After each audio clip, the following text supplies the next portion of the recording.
गुरु गोरखनाथ जी की जय हो। गुरु गोरखनाथ जी के बारे में एक किस्सा बहुत प्रचलित है कि उन्होंने अपने गुरु को ही ज्ञान दिया था, गुरु को ही नर्तकियों के चक्कर से बाहर निकाला था।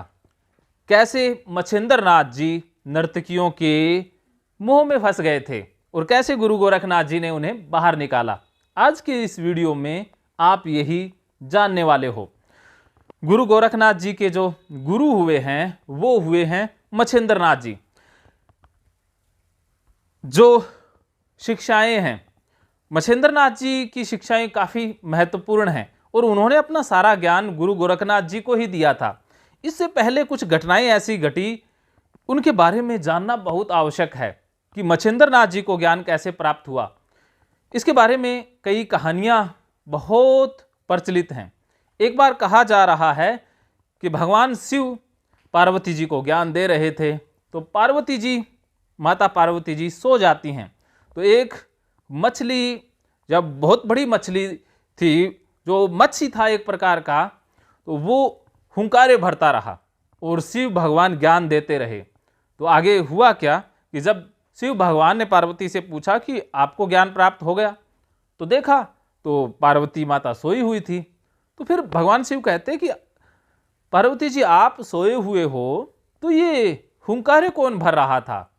तब भगवान शिव अपनी दिव्य दृष्टि से देख लेते हैं कि एक तो मत्स्य है, तो वो मत्स्य को प्रकट करवाते हैं, समुद्र से निकलवाते हैं और पूछते हैं भी तुमने हुंकारे भरे? तो वो कहता है कि भगवान मुझे ज्ञान की उत्सुकता थी, इसलिए मैं हुंकारे भरता रहा।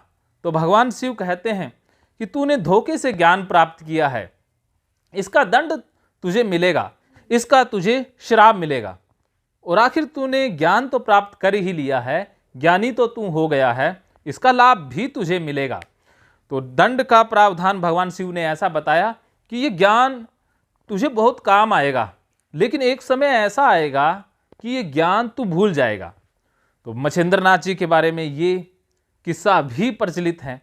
और ऐसा भी कहा गया है कि आदिनाथ जी ने, जो शिव रूप ही थे, उन्होंने गुरु गोरखनाथ जी को ज्ञान दिया, उन्होंने गुरु मच्छिंद्र नाथ जी को ज्ञान दिया था।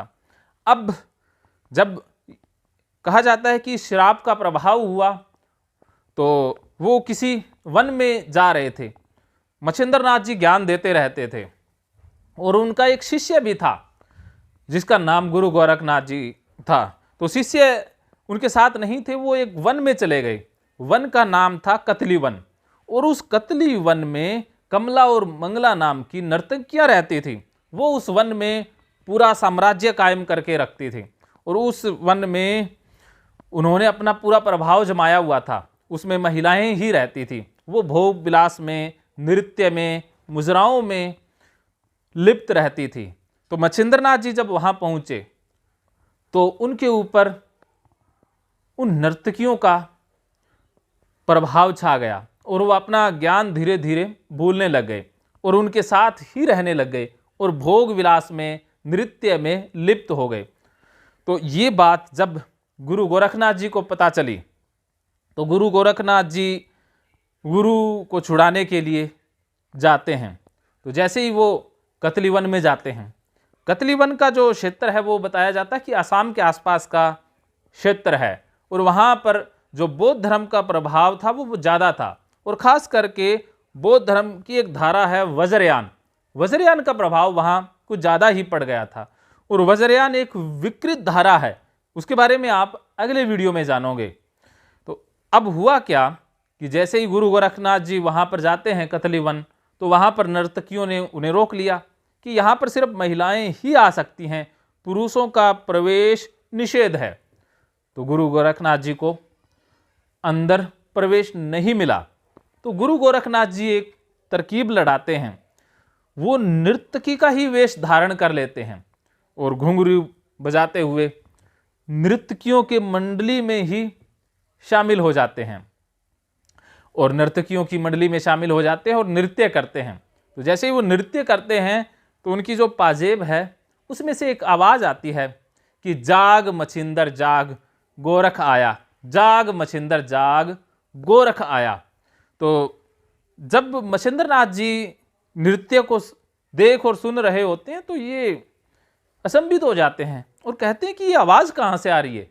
ये आवाज़ उन्हीं को सुनाई दे रही थी कि जाग मछिंदर जाग, गोरख आया। तो अब जब वो देखते हैं नर्तकी की पजेब से ये आवाज़ आ रही है तो फिर उन्हें पता चलता है कि भाई ये तो गुरु, ये तो शिष्य गोरखनाथ है। तब वो पहचान जाते हैं। फिर गोरखनाथ और मछिंदर, गुरु गोरखनाथ जी और मछिंद्र नाथ जी के बीच में आपसी चर्चा होती है। तब गुरु गोरखनाथ जी पूरा ज्ञान देते हैं कि हम योगी हैं, हमें इनमें फंसने की ज़रूरत नहीं है, ये संसारियों के लिए ठीक है, हम ज्ञान देने के लिए पैदा हुए हैं, हमें लोगों को ज्ञान से उभारना है, हमें योग में रत होना है, हम योगी हैं ना कि भोगी हैं। क्योंकि मछिंद्र नाथ जी को योग समझ में नहीं आ रहा था, वो भोग में चले गए थे, उनके लिए योग भोग बन गया था। ये हुआ था भगवान शिव के श्राप के कारण। तो गुरु गोरखनाथ जी पूरा उपदेश देते हैं, वो गोरखवाणी में पूरा विस्तृत रूप से संकलित है। उसके ऊपर भी आप जरूर गौर कीजिएगा, पढ़िएगा, या मैं कभी उसके ऊपर एक विस्तृत वीडियो लेकर के भी आऊँगा। इस प्रकार उस कतली वन से गुरु गोरखनाथ जी मछिंद्र नाथ जी को आज़ाद करवा लेते हैं। कमला और मंगला विरोध भी करती है, लेकिन गुरु गोरखनाथ जी पहुँचे हुए सिद्ध पुरुष थे, उनके ऊपर मंगला और कमला का कोई प्रभाव नहीं पड़ा। उन्होंने कोशिश तो बहुत की थी नर्तकियों ने कि मछिंद्र नाथ जी ना जाएं, लेकिन ज्ञान बड़ा होता है तो अज्ञान अपने आप मिटने लग जाता है। जैसे अंधेरे को भगाना नहीं पड़ता, दीपक जलाना होता है, अंधेरा अपने आप भाग जाता है। उसी प्रकार जिसके पास ज्ञान है, अज्ञान उसके जीवन से अपने आप हट जाएगा, उसे अज्ञान को हटाना नहीं पड़ेगा। जैसे जो कुछ धार्मिक गुरु होते हैं, धार्मिक पुरुष होते हैं, वो स्त्रियों से डरते हैं या स्त्रियों से दूर रहते हैं, जैसे कि स्त्री उनको चिपक जाएगी और उनका ज्ञान बाहर आ जाएगा। वास्तव में ये बात सत्य है कि उनका ज्ञान अंदर है तो वो बाहर आएगा। जो ज्ञानी है, जो सिद्ध हो गया, तो उसे स्त्रियां प्रभावित नहीं कर पाएगी, क्योंकि उसका ज्ञान बड़ा हो गया। अज्ञान अब उसके लिए प्रभावहीन हो गया। उसी प्रकार सिद्ध पुरुष ज़्यादा बड़े होते हैं, अज्ञान छोटा हो जाता है। लेकिन असिद्ध पुरुष जो ये विषय विकार हैं, स्त्रियां हैं, भोग विलास के साधन हैं, इनसे डरते हैं और इनसे भागते भी हैं।